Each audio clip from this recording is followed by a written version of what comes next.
Louvado seja nosso Senhor Jesus Cristo, para sempre seja louvado. Meu irmão e minha irmã, iniciamos mais uma semana, na graça de Deus. Hoje é segunda-feira, dia 11 de novembro, e a igreja celebra São Martinho de Tours, um santo muito importante para a Europa, considerado um dos padroeiros da Europa. Da vida de São Martinho, nós também podemos colher alguns ensinamentos para a nossa vida cotidiana.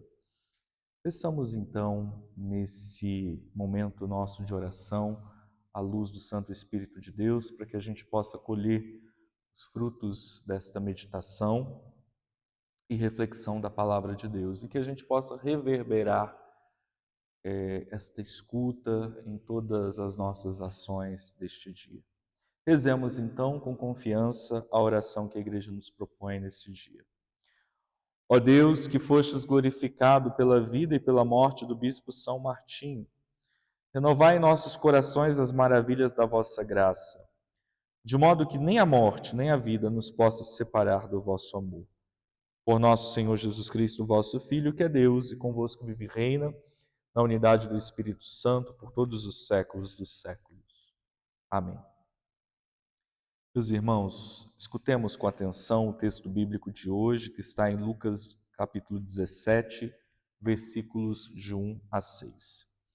O Senhor esteja convosco. Proclamação do Evangelho de Jesus Cristo segundo Lucas.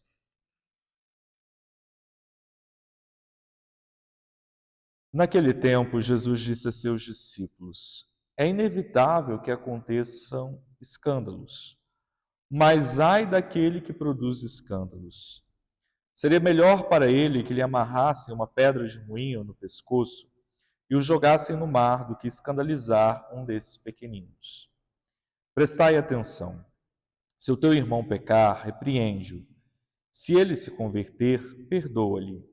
Se ele pecar contra ti 7 vezes num só dia, e 7 vezes vier a ti dizendo, estou arrependido, tu deves perdoá-lo. Os apóstolos disseram ao Senhor, aumenta a nossa fé.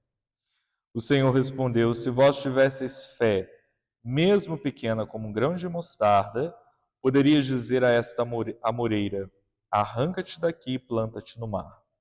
E ela vos obedeceria. Palavra da salvação, glória a vós, Senhor. Amados irmãos e irmãs, como eu lembrei no início do nosso encontro, hoje a igreja celebra São Martinho de Tours. São Martinho viveu nos primeiros séculos da fé cristã. Ele provavelmente nasceu entre os anos 316 e 317. Ele era filho de um militar. Seus pais eram pagãos, mas Martinho, já na infância, foi atraído para a religião cristã, para o cristianismo. Ele até gostaria de se tornar asceta, de se retirar para o deserto, mas ele acabou sendo impedido por causa de um edito imperial.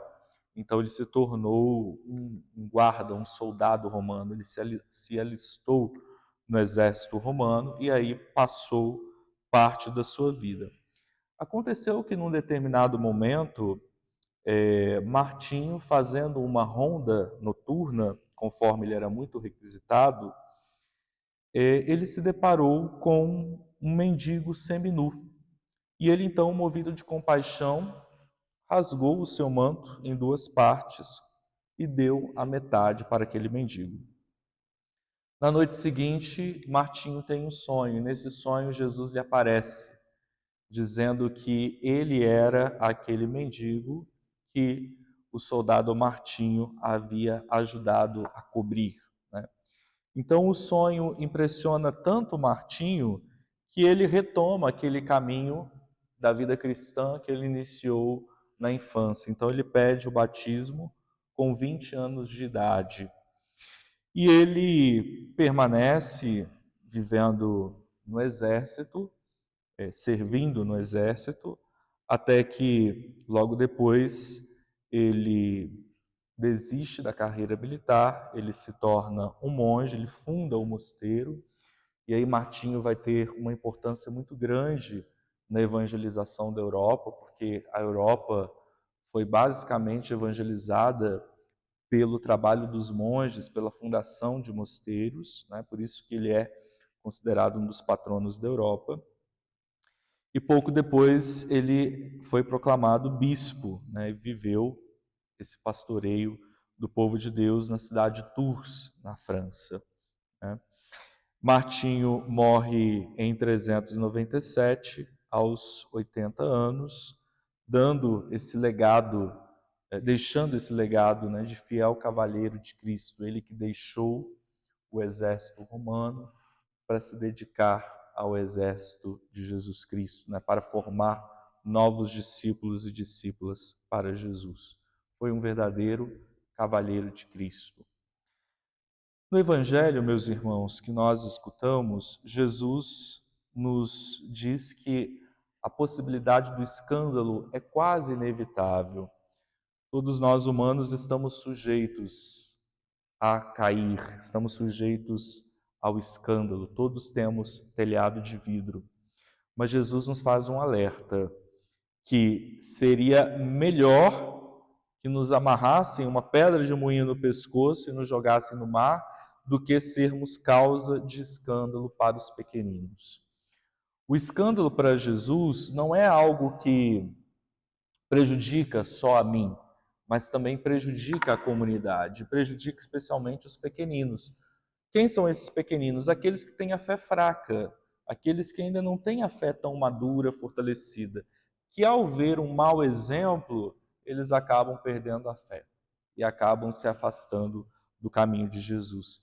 Então Jesus nos lembra que todos nós temos um testemunho a dar e que dependendo desse testemunho, nós podemos ou contribuir para que alguém seja confirmado e fortalecido na fé, ou então podemos contribuir para que aquela pessoa abandone o caminho de Jesus, né? E depois disso, depois de nos falar sobre o escândalo, ele nos fala sobre o perdão, utilizando desta